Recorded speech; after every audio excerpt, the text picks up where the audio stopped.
আসসালামু আলাইকুম। আজকে আমি রান্না করব আপনাদের সাথে সাদা পোলাও। সাদা পোলাওটা অনেকেই রান্না করে, কারো বেশি নরম হয়ে যায়, কারো বেশি শক্ত হয়ে যায়, কারো আবার ঠিক মতোই হয়। তো আমি যেভাবে রান্না করি এভাবে আমার সবসময় ঠিক মতোই ঝরঝরে পোলাও, সাদা সাদা পোলাও হয়। আমি প্রথমে করি পেঁয়াজ বেরেস্তা করে নিই। তেলের মধ্যে আমি পোলাওয়ের চালটা ভাজবো, সেই তেলের মধ্যে আমি পেঁয়াজটা বেরেস্তা করে নিই প্রথমে, যাতে সুন্দর একটা ফ্লেভার আসে পোলাও থেকে। তারপর চালটা আমি ভালো করে ভেজে নিই, ভালো করে মচমচা করে ভাজি।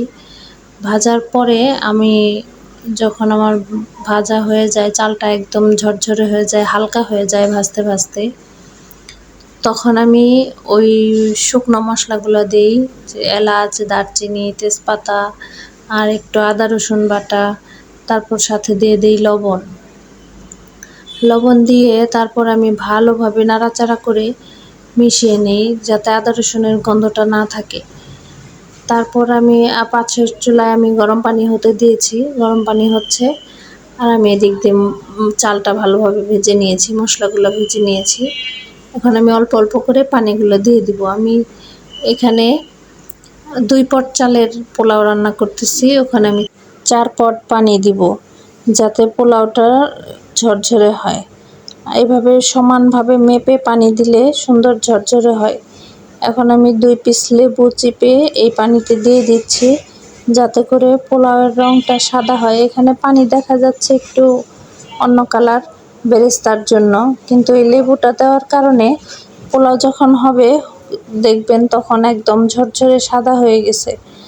এখন এই পানিটা ভালোভাবে একটু কমে আসলে তারপর আমি এটা ঢাকনা দিয়ে ঢেকে দমে রাখবো।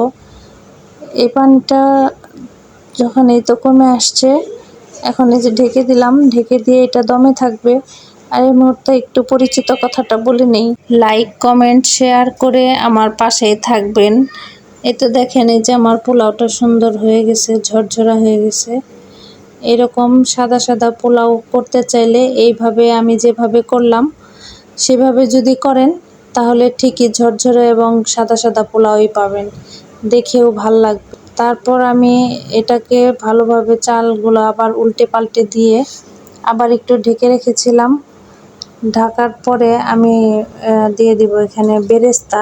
আমার প্রচণ্ড ঠান্ডা লেগেছে, তাই এই অবস্থা আমার গলার। এখানে কিছু বেরেস্তা দিয়ে তারপর আমি আবার ঢেকে রেখে দিব। এই তো বেরেস্তাগুলো সুন্দরভাবে দিয়ে দিচ্ছি, দেখেন সাদার উপরে বেরেস্তাগুলো দেখতে কত সুন্দর লাগতেছে। এই তো বেরেস্তাগুলো দিয়ে দিলাম, আপনারা এভাবে করে খেয়ে দেখবেন।